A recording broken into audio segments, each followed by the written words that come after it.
Alright, here's where we left off the other day. If you guys, anybody just tuning in now, we're doing an entire 12-valve swap into a third gen, doing it correctly as opposed to the way that we used to do it before. So the engine's just sitting in there, just resting to get it out of the way.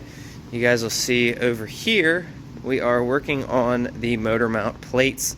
These things are brutal, and I hate doing it, but you gotta do what you gotta do. So the hole size is perfect. If you use one of these guys right here, makes it perfect. You can go a little bit bigger, but as long as you don't, mess up, that's perfect. So what I'm gonna do, both of these, make sure that every one of the holes are drilled out correctly. Like you can see, that one needs to go a little bit more. So that's what we're gonna do.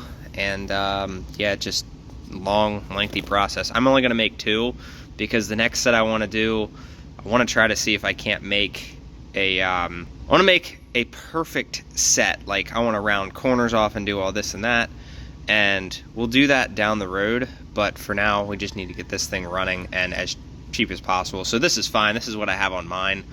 But yeah, I'd like to make everything clean and whatnot and make it nice. But unfortunately, when they cut these at 11 inches for me, they cut it like a millimeter short, which kind of sucks. It throws off the whole center point, but not a big deal. We'll get it drilled out and we'll have motor mounts for this truck. Here's the factory one. All right, here's half of one done, so you can see all the 4 bolts fit. This bit gives you just enough leeway that if you drill the hole, a little bit off, it'll still work. So you can see that's how we got it. Now I just need to make sure that we can duplicate this on the other side. And you can see we already have the middle ones drilled there, so now we just need to do the same thing. Put these in the hole and make sure they all line up. That was as painful as it possibly could be. This sucked doing all of this, but I've found, start with this drill bit, this drill bit, this drill bit, and then I like to finish it off with this guy right here. So every one of these I have snapped. Not today, obviously, but like in the past. So I've snapped this one. These are all lifetime warranties, so I need to go get them replaced. That one I've snapped, and then the third one that I have actually snapped the head off. So I am very rough with drill bits, but the key with doing this is to make sure that they are lubricated. These 3 seem to be the sharpest. Like these 2 here just go through it like butter. This one starts off, it's nice and easy. It's not dull or anything, but these 2 here are definitely super sharp. And then there's 2 spots where you kind of have to give it a little, just keep going back and forth with it. While it's at max speed, pull back and then just keep going, and then it'll drill right through, and then it gets to the second part, you do it again, and then drill right through. So once you're all the way at this, this gives you enough that when you put a bolt in, there is a little bit of free play, which is what you want. That way, there's no... You can make it as tight as you want. You could even make these threaded if you wanted to, but honestly, I think that that is perfect. I went and grabbed this bit thinking that I was going to do it in that size, and I'm really glad that I didn't, because you guys can see just how much extra there is. So I definitely think that this is perfect. So now I'm going to try to duplicate this onto that one over there. All right, so I got all of the holes marked. So what I'm going to do is I'm going to take my first drill bit, drill out all 4, second, third, and then fourth. All right, motor mounts complete. So now we're going to go get these things bolted up, and I'm going to show you exactly why this is necessary, which I showed you guys in the last video, but for the guys that are just tuning in now. All right, so how the motor mounts work, okay? You can see right here. I'm going to have to lift this motor up to show you, but there's 4 holes, okay? I told you, let me see if I can get a good shot in here. Okay. You see those 4 holes? Well, the motor mount needs to move back. Pretend these are the 4 holes on your motor. Okay, what needs to happen is this motor mount needs to come back to be put in the factory location. So what you do is you get the 1/4 inch plate, put your bolts from the back side, and these 2 are bolted down. Then you bolt this into the motor mount hole, and then this into the motor mount hole. So you have this whole thing is supporting your engine. That's how Break It Brothers did it. I watched their video on it, and ever since I've been doing it, and I haven't had a single issue. I've never even gone in and retorqued it, and never had an issue. So my engine's been in there for like 2 years now. So when we go to pull out, the motor in a couple of weeks, maybe a month or so. I will show you guys exactly what they look like on mine. Mine are going to be a little bit rougher than these. These came out a lot better because I had these custom cut. All I had to do, they took a piece of 5-inch sheet and just chopped it 1/4 inch. Now we'll get this installed. You also do need to make sure that your nuts on the backside are not going to protrude far enough to actually damage or stick out. So what I'm going to have to do is I'm going to pull this motor back out now that we know everything fits, and bolt these up, make sure that all of this is going to work, and we'll go from there. This is a great example of what's going on here. You can see the plate, and then you want to make sure there's clearance back behind, which in this case there's just enough to clear it. You don't want it pressing up against. So we're good on this side. I forgot to grab my hose and whatnot for the drain, so we'll grab that probably tomorrow. You grab an 8-inch section of that. But everything else, so we're still waiting on the feed as well. Yes, I am going to drip oil into the turbo before we actually fire it, because that just makes sense, especially because it's been sitting a while. So I'll take the full off. Appreciate you guys for reminding me. I was not going to not do it, but appreciate you guys for reminding me nonetheless. Now we got to do the other side, which I noticed on this motor mount for some reason one of the bolts was loose, so I'm going to tighten that up as well. All right, we got motor mounts both sides. Now we're going to officially put this thing in for the last time, and then we're waiting on him. He ordered a bunch of parts. We need 5 parts. The starter spacer, you guys will see down, where is it? You see how, well, I don't know if you'll be able to see it from here, because I certainly can't, but there should be right there. You see how there's a dowel? So I just need one more dowel for the transmission, and then a couple other little odds and ends here. He ordered the injector bolt that's missing down in there, starter spacer, you know, all the 9 yards. So let's get this thing bolted in. Well, the engine is officially bolted up for its last time. Look at that clearance. That is pretty close. So once we get the transmission in, that little bit of clearance will change up a little bit. But they are both sitting in their motor mounts, which I wish I could see and show you guys down in there, but I can't. But the motor mounts worked. So now I just need to start plumbing stuff up. I fill it with oil, start putting the wire harnesses on. Here's about where we're at. All right, grid heater, it's wired in, and here's all the wiring. So we know where the positive goes. We got the ground down there on the motor mount. We got this other ground down on one of the motor mount bolts. Everything lined up. We have all of the transmission and transfer case stuff that is routed down to the back of the engine. We have found certain sensors, but not others, because every one of these were labeled, but then it's been sitting so long that I have no idea what is what. So obviously this is an IAT, the intake air temperature or map, whatever you want to call it. So that sits there, so we know that this part of the harness goes across the front. We have these two, which I don't know what are, but they both plug into the factory sensor here, the crank sensor. PCM, so we know those two go there. We know where this goes. This is for the oil pressure sensor. That goes in the side of the block, so we know that that routes back here. Waiting on my fiance to bring me the plug for that. And we know this is an injector harness. Some of this stuff I know by heart. And then over here, we know where the AC sensor is. So there's one AC, there's the other. We have the AC wire up here. This is going to go to the battery. And then we have this guy here. I am 99% sure that this goes to the alternator plug. So what you do, once I verify 100%, you cut these, or you can make a harness for it, whatever. Cut these and then put these on the 12 valve wiring right here. So these will splice right into that, and you can only do it one way. All right, coolant reservoir we got to get in, the washer bottle we got to get in, and we have the intake for it, but I'm not going to put the intake on until we have the drain and feed on. So all that stuff's ordered, we're just waiting on it. Here's the crank sensor, which we are going to set somewhere down in this area, kind of like mine. And then we'll get the tone ring. So I kind of set these two. You can see the oil pan bolts. We set them on the front so that we can make a bracket off of those. So somehow the previous owner got the motor out and in without taking this bar off. And I can see why. Look at all the damages on it. So honestly, do yourself a favor when you're going to do this and take this bar out. There's two ways that you can do this. The first one is you push it all the way to one side, cut, and then it comes out. Or the second way is to pull the mounts off and split the cab, and then it comes out. You guys will see this on the list, but here is the plug I was using to block it off until this part came in. See, I don't remember the numbers off the top of my head, but they're on the list. So this will go into the factory 12 valve block, and then this will allow you to use the factory common rail oil pressure switch, and that's that. So that's what we're gonna do.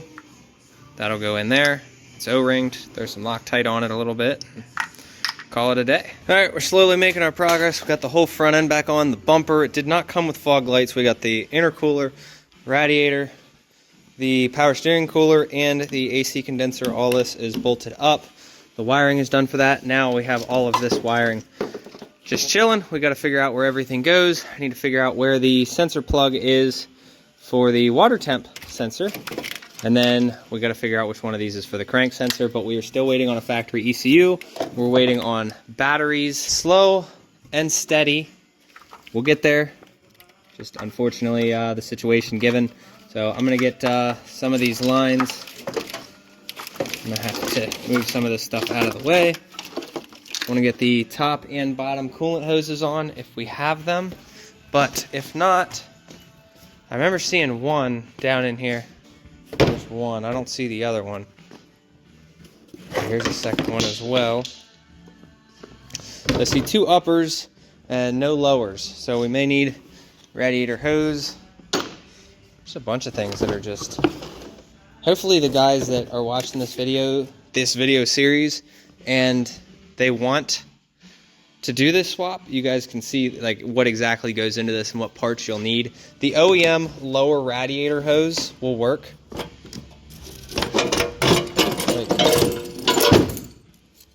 Like this was for the common rail here, so we can get rid of that.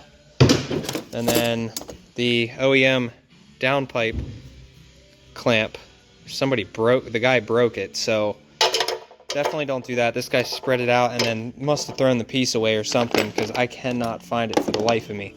So like I said, it's all coming together. This bumper is 100% tweaked. I did what I could. So I got like, oh well, you know what? It's actually sitting pretty good now. But before, like when I picked this side up, it brought this side down. So hopefully it stays, but it definitely was in an accident. If you look, it actually came out pretty damn good. So there was a swipe here. This bumper was tweaked, and the bolts down there, like one of the brackets had the holes very, very oblong, like that was hit. All right, here's where we're gonna call it for the day. I'm just setting the fan there, but we got the fuel lines on. I realized that we're missing a T for the oil cooler, or the power steering cooler, so I need to run that line. Fuel line is on. I wonder if this will actually pick it up. Let me try to zoom in there. Yeah, there you go. You can see it right there. Factory line worked perfectly fine. We need to get the throttle cable tomorrow or the day after, whenever I work on it. He ordered a bunch of parts, so I might just let it sit for a little while. We need to get all the sensors, the ECU, and a bunch of other things. You know, it's little things here and there, but we'll get the key eventually. But it's all coming together. So once he gets me the dowel, I can put the transmission in, and then we are good there. All right, I did a video a while back. I showed you guys how to gut one of these. So what we're gonna do today is put it all back in, because that's what I want to do. So pretty much 12 valves with high timing don't really do well in the cold. Like it always starts up, but I've always felt like it could be better. So I'm gonna get these, loosen them up, and on this one it's a lot easier because it's all one piece. This one I had to drill out the bottoms. So I'm gonna get the grid all put back in here. I need to use this truck as an example for which way that connector goes. Alright, there you go. Threw it all back in. That's how we're going to do it. Wasn't fun. I got to take all of the injector lines off to remove this. You can see how mine's molded. Now, just got to throw this back in, and this will be fun. Alright, got to put these lines back on. These suck, but put them all back on just to do that. Grid heater is installed. That was a pain in the ass, but it's all done. So now hopefully, I don't know, it doesn't come on. I feel like it's cold enough for the grid heater to kick, but I don't know. Like, the light comes on and then shuts off, so I don't know. Well, guess we'll see what we're going to hop on tomorrow on this thing, if we even touch it tomorrow.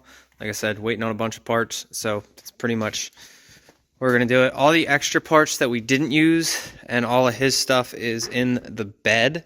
But this stuff, we're not going to end up using this. So anything we don't use is being saved for him. I have never actually seen an OEM pipe rust like this. That's pretty neat. We're going to have to clean all this out before we throw them in. Terrain will be super easy. Like I said, I got confused when I did my first video on this. I'm like, this is for a G56. That's weird because, like I said down here, so somebody must have swapped this out at some point. See, that screws on there. The NV5600, this and the shifter is all one assembly. I mean, whatever, not a big deal, but hopefully it works all well and good. So we'll get this guy cleaned up and slap him on as well. Starter, just waiting on a spacer. Intake will be fine.